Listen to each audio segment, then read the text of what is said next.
Hi guys, and welcome to our second lesson on the Gaelic revival. Today what we're going to be looking at is two different aspects of the revival of Irish culture. So that is the Gaelic League and the literary revival that happened in Ireland at the turn of the 19th to the 20th century. So, just to start off with, I have a little graph here. It comes from 2015 census. And what I want you to do is just have a little examination of this graph. It looks at Irish language. Okay, so you're going to have to take a few minutes here, and you're going to see lots and lots of information here.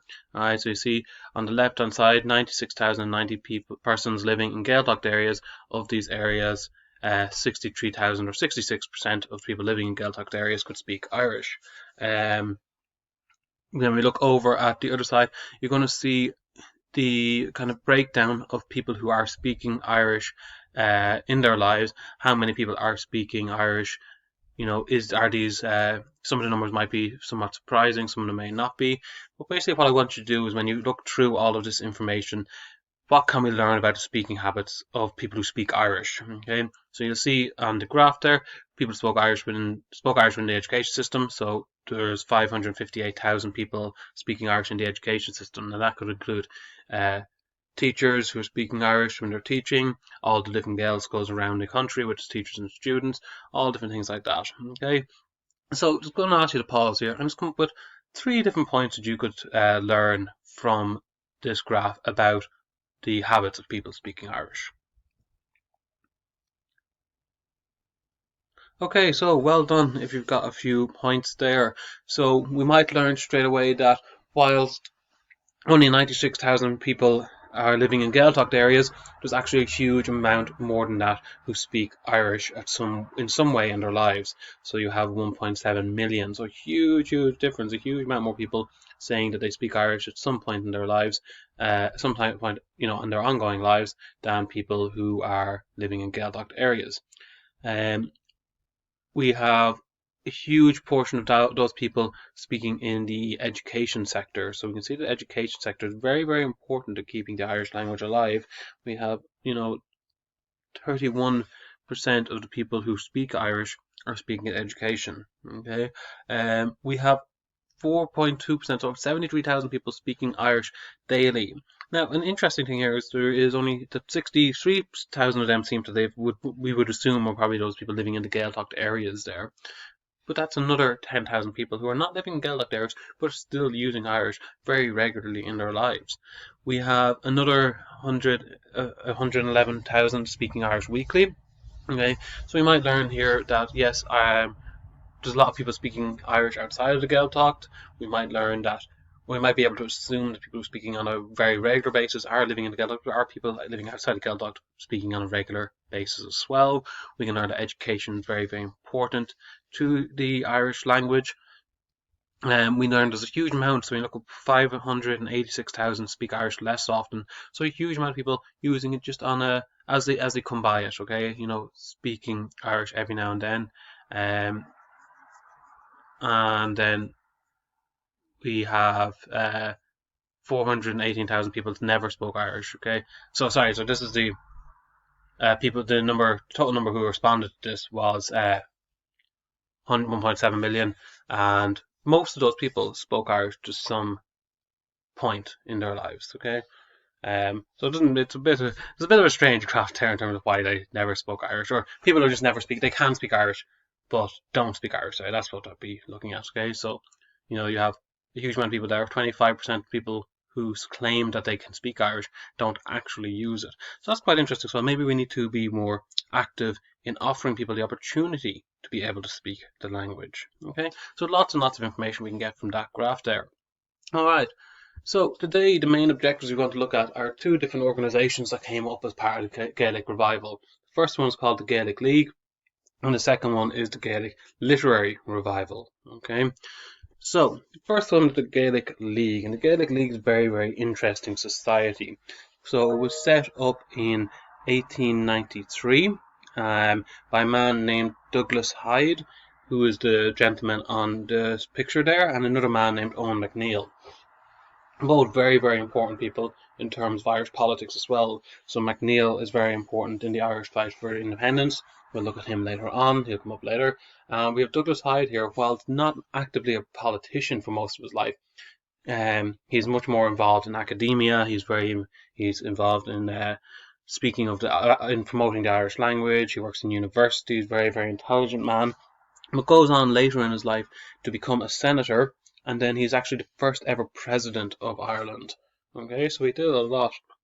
Yeah, very, very important man in Irish history, and did it with, never got involved in the violent side, never really got involved in was never overly politicized. He was involved, he was interested in culture, and he promoted it throughout his life. Okay, um, so Owen MacNeill and Douglas Hyde were the two men who really founded this, and they did a great job in terms of how they founded it. They used the Gaelic League, so it was set up quite, in the late 1800s, and they set up in a manner that allowed it to spread quite rapidly, because the Gaelic League wasn't exclusively, it was promoting the Irish language, promoting people speaking it, but it also promoted all aspects of Irish culture. So it would organise things like dances and Irish music and different aspects of Irish culture around the country. Okay, it would become connected with the GAA as well, and all aspects of Irish culture were being promoted through the Gaelic League, but it was very much its primary value was one of its core values was to try and get the language spoken.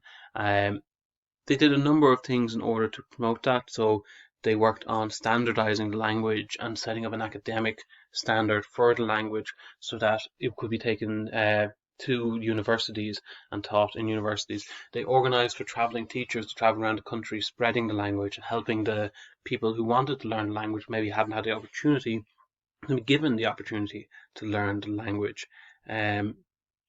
They organised, I would say, Céilís. They organised a lot of cultural events, and this brought people together. And so Gaelic League was part of community as well. It wasn't just academic, it was part of community, of something that people were involved in, people enjoyed, and people wanted to know about. They also founded an Irish language newspaper. Okay, and what they did was they brought new life to the Irish language. Whereas before the Gaelic League, you really had an Irish language that was very much on its last legs. It was falling. Now they didn't obviously we know that English stayed very, very popular, and English is the main spoken language on the island. But they kept the language. They kept a life in the language. They kept writing going on. They kept culture within the language. They kept community speaking it. So we still have the Gaeltacht speaking the language. They gave it an academic and a purpose in life by bringing, improving the writing standards and giving the opportunity for publishing in the newspapers. So really, really important to society. We can look at them, and they, when we look at how Irish is now in our culture, we can look to the Gaelic League for some of the answers to how Irish still managed to survive despite many, many obstacles that it's faced. The bringing of Irish language into schools once we got independence was a very, very important step in terms of spreading. And when we think back to that big graph we looked at the start, we see that education is a very, very important part of the Irish language and how it's being promoted and how it's surviving. So a lot of this comes down to the Gaelic League and how they organised themselves and tried to keep the language alive. It's also a very important society in terms of bringing a sense of unity and community to Ireland.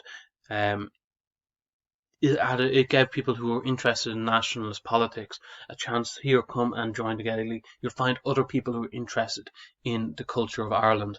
You'll find other people who are interested in Irish way of life. And most likely, if you're interested in the Irish language and you're interested in Irish sports and Irish music and Irish culture, you're probably going to be leaning towards the nationalist side. So it's very much, there's a lot of connection between all of these different organisations. While the Gaelic League is not a technically political organisation, a lot of people involved in there would have been political, and would have been a lot of connection between membership of the Gaelic League and the people who were then later involved in the fights for independence. So Padraig Pearse, for example, would have been quite linked to the Gaelic League. Right, so lots and lots of really important information about the Gaelic League. I've gone through it quite fast here, but there is all this information, of course, in the booklet, so you may want to look back through it. Okay, so task 2 is to answer these 5 questions on the board. on screen. So when was the Gaelic League set up? Who set it up? What else is the founder of the Gaelic League famous for? So I'm talking about this man here. What else is he famous for? What did the Gaelic League want to do? And do you think the Gaelic League was an important movement? Give reasons for your answer.